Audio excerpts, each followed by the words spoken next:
এই গাছটির নাম জিরেনিয়াম। আমরা অনেকেই পরিচিত।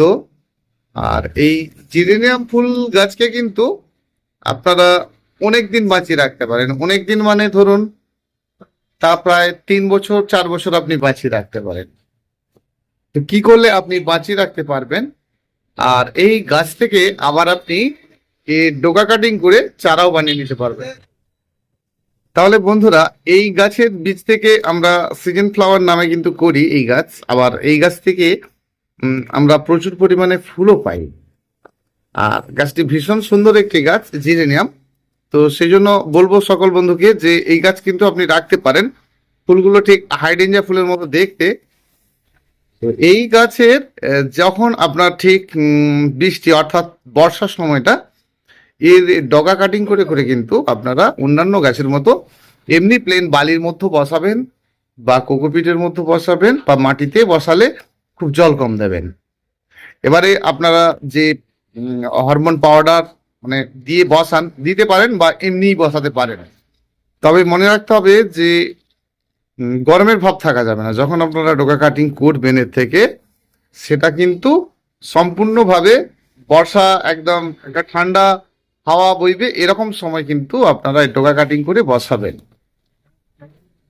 আর এই গাছে জল একদম বেশি না থাকে সবসময়। আর মাটি কিন্তু কারণ আমি এই গাছ ব্যাঙ্গালোরে দেখেছি যে দারুণভাবে হয়েছে, বেশ বড় বড় গাছ তাদের, মানে আমার দেখা, নিজের চোখে দেখা যে বড় বড় গাছে ফুলও হচ্ছে এবং তারা কিন্তু এত কিছু করছেই না।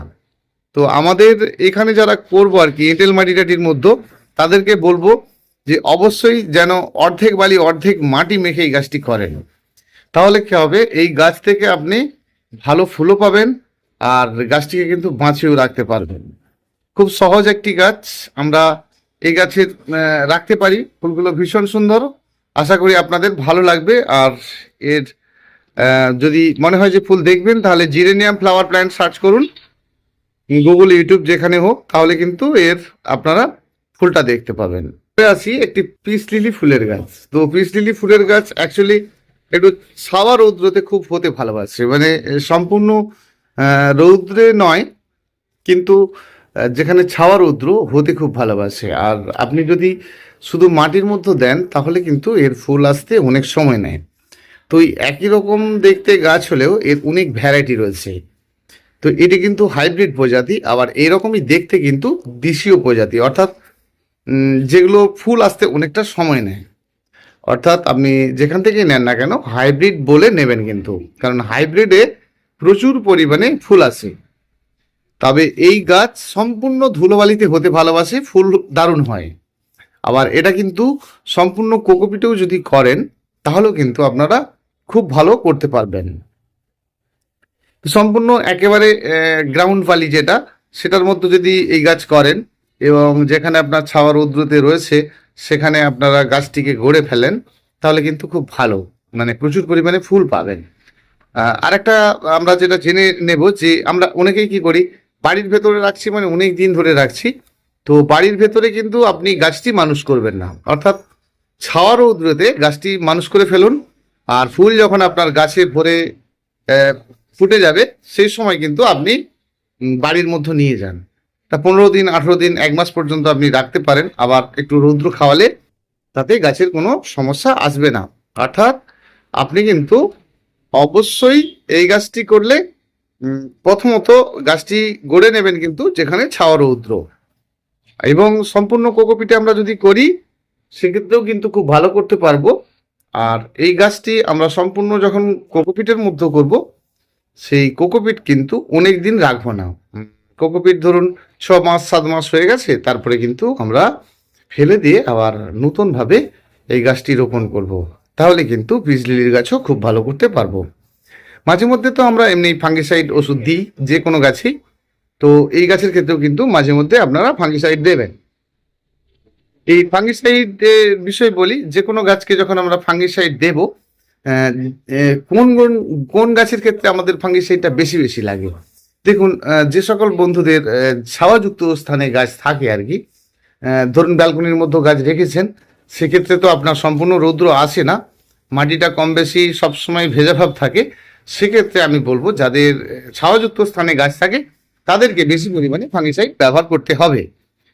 কিন্তু যারা আমরা রৌদ্র জায়গায় গাছ করি, যে কোনো ফুলের গাছটা যখন করি, সেটা গোলাপ, জবা, যাই হোক না কেন, সেক্ষেত্রে কিন্তু বিশেষ ফাঙ্গিসাইড দেওয়ার প্রয়োজন হয় না সব সময়। তবু আমরা কিন্তু আমাদের গাছকে ভালো রাখার জন্য মাঝে মধ্যে দিতে থাকবো, সেটা কিন্তু লিটারে 1 ml করে। আর গাছের গোড়াতে দিতে থাকলে আমরা লিটারে 2 গ্রাম করে কিন্তু দিয়ে রাখবো। তাহলে পাতাতে দিলে, মানে গাছের মধ্যে স্নান করিয়ে দিলে আমরা লিটারে 1 ml করে বা 1 গ্রাম করে দিব, এবং গাছের গোড়াতে দিলে কিন্তু সেটা 2 গ্রাম দেব। প্রশ্ন হচ্ছে যে আমরা যখন গাছকে বাড়ির ভেতরে, অর্থাৎ যেখানে আমাদের সম্পূর্ণ রৌদ্র আসেই না, সেটা যে কোনো ফুলের গাছ হোক বা আপনার একটু ছাওয়াযুক্ত স্থানের যেগুলো সেমি লাইটের গাছ, সেগুলো যদি আমরা করি, তাহলে কিন্তু আমরা সেই গাছের ক্ষেত্রে অবশ্যই ফাঙ্গিসাইড দেব। কারণ সবসময় মাটি একটু কম বেশি ভেজা থাকে, আর সেক্ষেত্রে আমরা যে জলটা দেব, সেই জলটা কিন্তু আমরা ফাঙ্গিসাইড যুক্ত জল দেব। এবারে হচ্ছে কথা যে যখন আপনি ফাঙ্গিসাইড ওষুধটাই বারে বারে দেবেন, সেক্ষেত্রে কিন্তু মাটিতে যখন দেবেন সেটা কিন্তু লিটারে যেটা 2 গ্রাম বলেছিলাম, সেটা কিন্তু আপনি 1 গ্রাম করে দেবেন। অর্থাৎ আমরা যারা ছাওয়াযুক্ত স্থানে গাছ রেখেছি, যে সকল গাছগুলো সেই সকল গাছ, ধরুন ইনডোর প্ল্যান্ট বা ইনডোর ফ্লাওয়ার বা ছাওয়াযুক্ত স্থানের যে সমস্ত ফুল, সবকেই কিন্তু আমরা মাঝে মধ্যে যে জলটা দেব সেটা কিন্তু শুধু প্লেন জলটা দেব না। তাহলে আমরা যে জলটা দেব, ধরুন 3 দিন 4 দিন ছাড়া যখন আমরা গাছের গোড়াতে জল দেব, সেটা কিন্তু একটু তার সাথে ফাঙ্গিসাইড দেব। তাহলে সেটা কিন্তু লিটারে 1 গ্রাম করে দেব। আপনি ধরুন আপনার গাছে সপ্তাহে 2 বার দিচ্ছেন, তাতে কিন্তু কোনো ক্ষতি নেই। তাহলে আমরা দিতে পারি, তাতে গাছ আমাদের খুব ভালো থাকবে। এবং আমরা যে কোনো সময় যে কোনো ফুলের গাছ যেগুলো রৌদ্রেতে সম্পূর্ণ রয়েছে, তাদের ক্ষেত্রেও যদি আমরা গাছের গোড়াতে দিই বা মাঝে মধ্যেই দিই, সেটা কিন্তু রৌদ্রকর জায়গাতে একটু জাস্ট 2 লিটারের জলের সঙ্গে আপনি যদি 1 গ্রামও দিয়ে রাখেন, তাহলে আপনার মাটিটি সবসময় সুরক্ষিত থাকবে, ভালো থাকবে। মাটির মতো ফাঙ্গাস অ্যাটাক করার ব্যাপারটা থাকবে না। সেটা আপনি আপনার প্রয়োজন মতো অল্প অল্প করে একটু দিয়ে রাখবেন। তো সেক্ষেত্রে অনেক দিতে হবে এমনটা কিন্তু নয়, একদম খুব কম দেবেন, তাতেই কিন্তু আপনার ভালো কাজ অবশ্যই হবে। যে কোনো ইনডোর প্ল্যান্টের গাছের ক্ষেত্রে আমরা এই কাজগুলো কিন্তু করব। আর আমাদের যে কোনো 12 মাসি ফুলের গাছের ক্ষেত্রেও আমরা কিন্তু মাঝে মধ্যে একটু ফাঙ্গিসাইড স্প্রে করে রাখবো। তাহলে আমরা যারা সপ্তাহে ধরুন 2 বার দিতে চাইছি, হ্যাঁ, এখানটা একটা আমাদের জেনে নেওয়া দরকার যে ধরুন আমরা সপ্তাহে 2 বার ফাঙ্গিসাইড দিতে চাইছি, কোনো গাছে আমাদের দিতে চাইছি, আমরা সেক্ষেত্রে কিন্তু যে লিটারে 1 গ্রাম করে দিতাম, আরও পরিমাণ কিন্তু কমিয়ে দেব। আবার গাছের গোড়াতে দিতে গেলে আমরা যেটা করি, যেটা বললাম যে মাটির ক্ষেত্রে আমরা 2 গ্রাম দিই, সেক্ষেত্রে আমরা 1 গ্রাম করে দেব। তো যত আপনি বারে বারে দিতে থাকবেন বা বেশি পরিমাণে দিতে থাকবেন, সেখানে কিন্তু আপনার ওষুধের পরিমাণটা কমতে থাকবে। অর্থাৎ আমরা যদি সপ্তাহে 1 বার দিই, সেক্ষেত্রে কিন্তু আমরা লিটারে 2 গ্রাম দেব। নিশ্চয়ই একদম ক্লিয়ার যে আমরা যে গাছের গোড়াতে দেব সেটা 1 গ্রাম দিলাম, কিন্তু ধরুন আমার সপ্তাহে 2 বারই দেব, আমি ফাঙ্গিসাইডই দেব, তাহলে কিন্তু আমরা সেটা 2 লিটার জলে 1 গ্রাম দিলেই আমাদের কাজ হবে। অর্থাৎ লিটারে যেটা আমরা 2 গ্রাম দিতাম, সেটা 1 গ্রাম করে দেবো, আর একদম কিন্তু আমাদের গাছ সুস্থ থাকবে। এবং গাছে যে জলটা আমরা স্নান করাবো ইনডোরে, মানে ছাওয়াযুক্ত স্থানে, ইনডোর শুধু নয়, যেখানে আপনার ফুলের গাছ যে সকল ছাওয়াযুক্ত স্থানে রয়েছে, সেক্ষেত্রে যদি আপনি গাছে বারে বারে স্নান করাতে চান, যে আপনি ফাঙ্গিসাইডের জল দিয়েই গাছকে স্নান করাতে চাই, তাহলে কি বলুন তো, সেক্ষেত্রে আপনি 2 লিটার জলের জায়গায় 3 লিটার জল করে দিন। 3 লিটার জলের সাথে মাত্র 1 গ্রাম ফাঙ্গিসাইড দিয়ে দেবেন। দেখবেন গাছের হঠাৎ হঠাৎ একটি একটি করে গাছের ডাল পচে যাওয়া, এই সকলগুলো কিন্তু বন্ধ হবে। তাহলে আমরা যখন বারে বারে জলকে গাছে স্নান করাবো, গাছের গোড়ায় দেব, তখনই কিন্তু আমাদের পরিমাণ কম থাকতে হবে। আর সাধারণভাবে আমরা যে কোনো সময় গাছে একটা ফাঙ্গিসাইড দিতে চাইছি, তাহলে গাছের গোড়াতে দিতে গেলে সেটা 2 গ্রামই দিলাম, আবার স্প্রে করতে গেলে আমরা কিন্তু 1 গ্রামই দিলাম। যে কোনো ছোট ছোট ফুল গাছ যখন আমরা রোপণ করি, সেক্ষেত্রে মাটিতে আমরা ঠিক কতটা ফাঙ্গিসাইড দেব।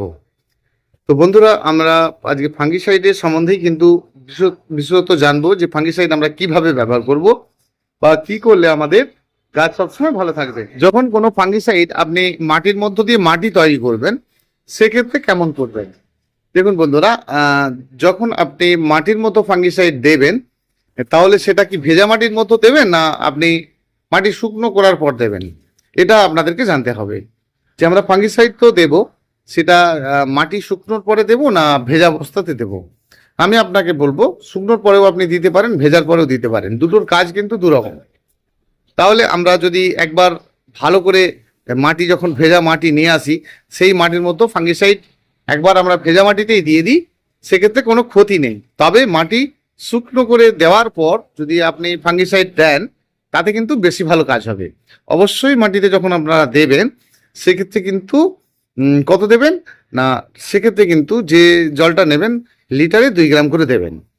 আবার আমরা এই অনেক সময় দেখি যে মাটিতে নোনাত্ব ভাব রয়েছে কিনা, সেক্ষেত্রে আমরা কি করে বুঝবো? যে দেখুন, যখনই দেখবো যে মাটি তে কোনো ঘাসপালা ফোটেই না, সেক্ষেত্রে কিন্তু আমরা চুনের জলটা দেব।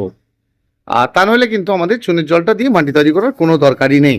যদি দেখি যে আমাদের অনেক দিনের পড়ে থাকা মাটি, এমন মনে হচ্ছে আপনার যে পুরানো পড়ে রয়েছে, আর সেক্ষেত্রে আমরা একটু চুনের জল দিলে বেশি ভালো হবে, তাহলে কিন্তু আপনি দিতে পারেন। তো যদি আপনি এমনিই দেন, তাতে কোনো ক্ষতি নেই। অবশ্যই সেটা দিলে কিন্তু 10 লিটার জলে মাত্র 100 গ্রামের বেশি না হয়। বেশি দিলে কখনোই আমাদের কোনো কাজই ভালো হবে না।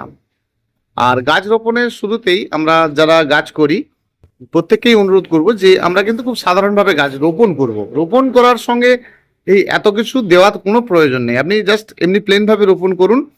তার পরবর্তী অবস্থায় আপনারা গাছের গোড়ায় খাদ্য দিন, বা গাছে কম্পোস্ট, ভার্মি কম্পোস্ট দিন, পচানো জল দিন। দেখবেন খুব সহজেই সব ধরনের ছোট বড় যে ধরনেরই গাছ হোক না কেন, আপনারা কিন্তু গাছটিকে সুন্দরভাবে বাঁচিয়ে নিতে পারবেন। এখন আগে এক দাদার সঙ্গে কথা হলো যে দাদা জবা গাছ নেওয়ার জন্য বলছেন। যাই হোক, তো যে জবা গাছ আমি বারে বারে নিচ্ছি, তো অনেকভাবেই করছি, আমি বাঁচাতে পারছি না। তো দু একটি কথা বলে জবা গাছ কেন, যে কোনো গাছকে আপনি সহজেই বাঁচাতে পারবেন, সেইটা বলেই কিন্তু আজকের ভিডিও শেষ করব। আপনাদের সঙ্গে কথা বলছি পুষ্পশ্রী নার্সারি কোলাঘাট, আমি কমল।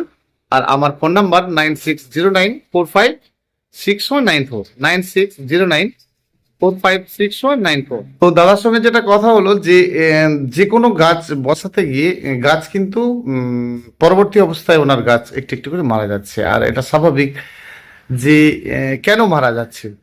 দেখুন, গাছ একটা সময় বাঁচিয়ে ফেলছেন আপনি খুব ভালো করে, তারপরে কেন মারা যাচ্ছে। তো আমরা কিন্তু এগুলো একটু ভালো করে আমরা বুঝে নেব যে আমাদের গাছকে কোনোভাবে যাতে না মারা যায়। ধরুন এই ধানের চিটে এইসব দিয়ে বসানো হয়েছে, এগুলো কিন্তু রেডিমেড। আমি আগে বলছি, এখনো আগের ভিডিওতেও বলেছি যে যখন এগুলো আপনারা নিয়ে যান, এই মতো করে কিন্তু বসাবেন না, তাহলে পরবর্তী অবস্থায় কখনোই গাছের ভালো করতে পারবেন না। সমস্ত গাছের পাতা ঝরবে, একটা সময় কিছুদিন আপনার খুব ভালো থাকলেও পরবর্তী অবস্থায় দেখবেন ওই ক্ষতিটাই কিন্তু বারে বারে ফিরে আসছে। আর সেগুলো কিন্তু আমার অনেক বন্ধুই বারে বারে এরকম সমস্যার কথা বলে, হোয়াটসঅ্যাপ করে, ফোন করে যে দাদা আমার গোটা গোলাপ গাছটা হঠাৎ খারাপ হয়ে গেল, জবা গাছটা হঠাৎ মারা গেল। এইসবের মূল কারণই কিন্তু এটা। আর এটাকে আমাদেরকে খুব ভালো করে বুঝে নিতে হবে যে কি করলে আমরা একদমই ভালো করতে পারবো।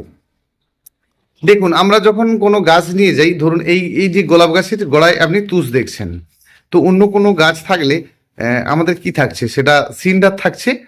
আবার সিন্ডারে কিন্তু ছোট পলিথিনের গাছ নয়, মানে কোকোপিট থাকছে।